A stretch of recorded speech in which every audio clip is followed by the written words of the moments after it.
Are you kidding me?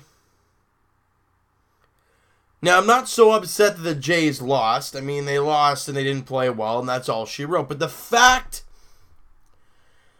that this game was over 2 hours delayed,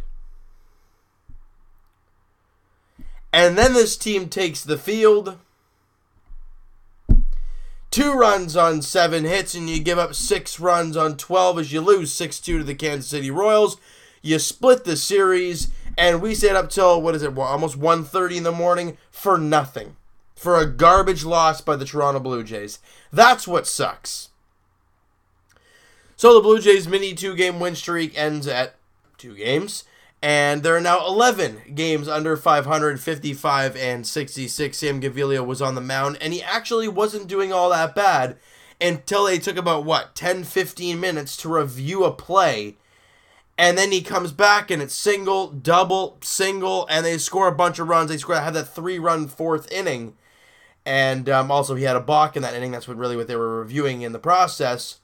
And that's what really killed him. He went 4 1/3, gave up 8 hits, 5 runs. All 5 were earned. Struck out 2 and walked 1. So after his fairly good start in his last outing, not so great in this one. And you know what? It started out all right for Jays fans, because in the top of the second, Danny Jansen hits a sacrifice fly to right field, deep enough to score the run. That was Teoscar Hernandez, and the Jays have the 1-0 lead.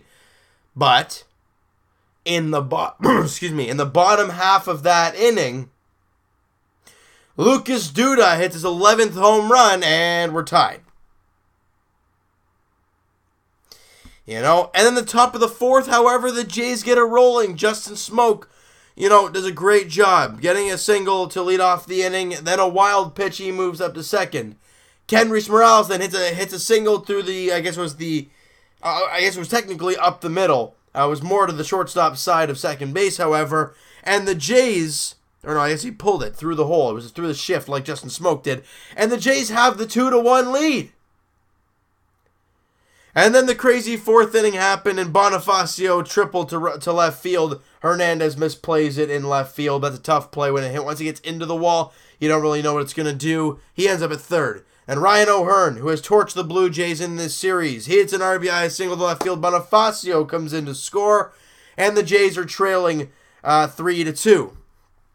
And then, not Brian Dozier, Hunter Dozier doubles to left field. O'Hearn comes in to score, and it is 4-2.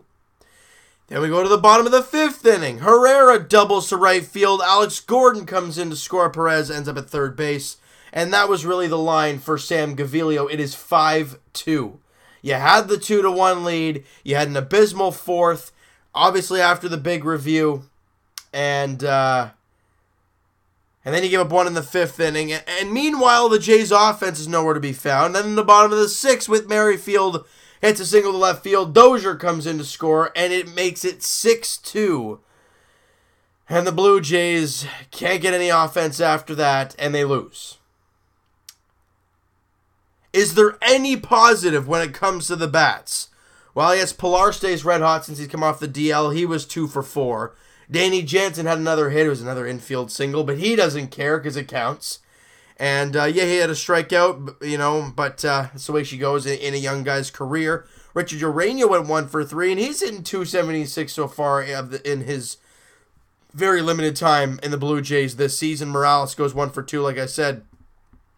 Pitching-wise, though, not all that great. Tim Mesa comes up and cleans up the mess from Sam Gaviglio, goes 2/3 of an inning, gives up a hit, walks a batter, but gets a strikeout, and leaves the bases loaded in one of those innings. Jake Petrichka comes out for 2 innings, gives up 3 hits, 1 run, and a strikeout. So he continues his not-so-great streak, his ERA up to 4.88. Remember when it was down in the low 3s? Yeah, that just skyrocketed.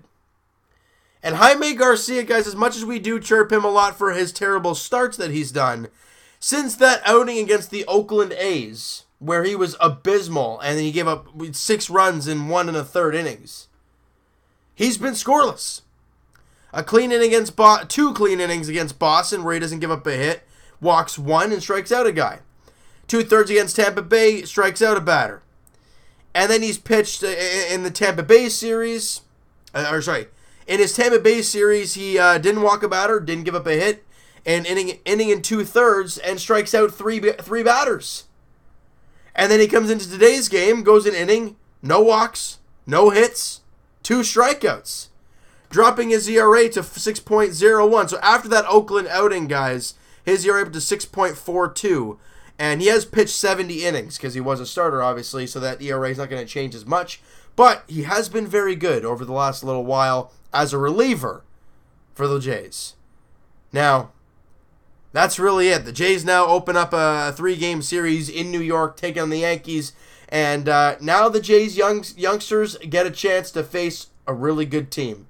They've been struggling a little bit as of late, but they're still the New York Yankees. Marcus Stroman goes on the mound tomorrow night in Game 1 of the series against Lance Lynn.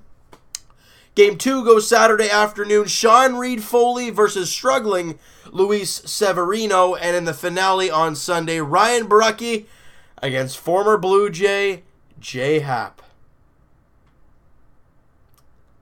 That's going to be an interesting one. That is going to be quite an interesting sight for Blue Jay fans. It's going to hurt. But guys, he could be a Blue Jay next season. Just try and keep your mind in that mindset. But it's going to be weird seeing J. Happ pitch against the Blue Jays. And you know what we're going to do live on the channel, guys? Because you know what? The Jays didn't play well at all.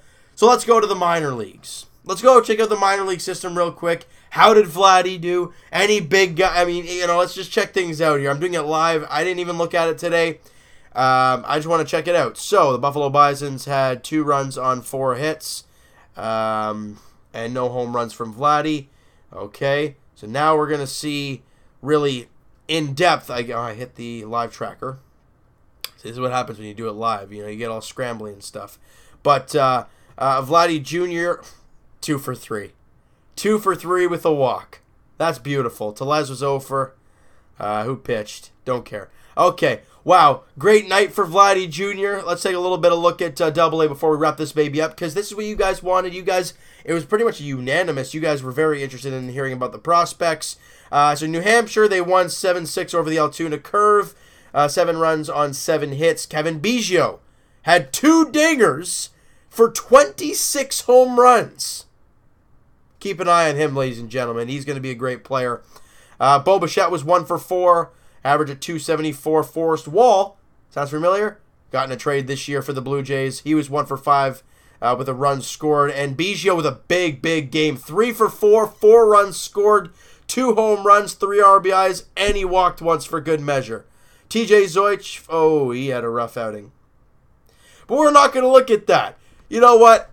That's where we're going to leave it, guys. Biggio had a great game. Vladdy had a good game. Bo got a hit and scored a run. Hey, that's what you like to see, all right? So you know what, guys? That is going to do it for this one. You guys enjoyed this video, and you guys just hated staying up for this game. Smack that like button. I do appreciate that. Hit the subscribe button if you guys have not already. If you guys are wondering what the heck happened here, baseball happened. Diving play on gravel. You guys know how it is. That's the tough one there. If you guys enjoyed this video and hated the game, like I said, smack the like button. Hit the subscribe button if you guys have not already. Comment down below.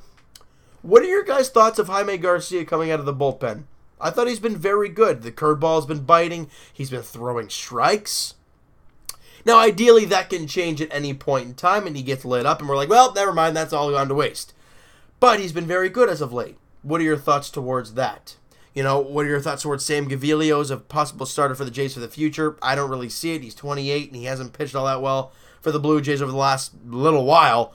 And Danny Jansen, guys, played his 3rd game as a Blue Jay. Again, what are your thoughts of him? And this is going to be a very exciting series for the Blue Jays. You get to see Stroman, you get to see Borucki, and you get to see Reid-Foley against an AL East rival in the New York Yankees. It's going to be a lot of fun, all right? So you know what, guys? We'll talk to you guys not this week, not this Wednesday coming up, the following Wednesday, because Evan's on vacation this week for the podcast. Link is in the description for the podcast channel and for the podcast itself on iTunes, guys. Go check that out down below. Twitter is down below as well. Follow up, send me a DM, do all that great stuff. And I will talk to you guys tomorrow night, guys. I am in a softball provincials tournament, whatever you want to call it.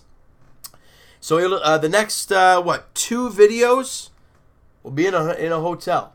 Just giving you guys the heads up right away there. But yet tomorrow's video, guys, will be uploaded later than usual, but it will get uploaded tomorrow night. All right, so Marcus Stroman on the mound for the Blue Jays in Game 1 of the 3-game set against the Yankees, facing off against Lance Lynn of the New York Yankees. 7:05 first pitch at Yankee Stadium. We'll talk to you guys then.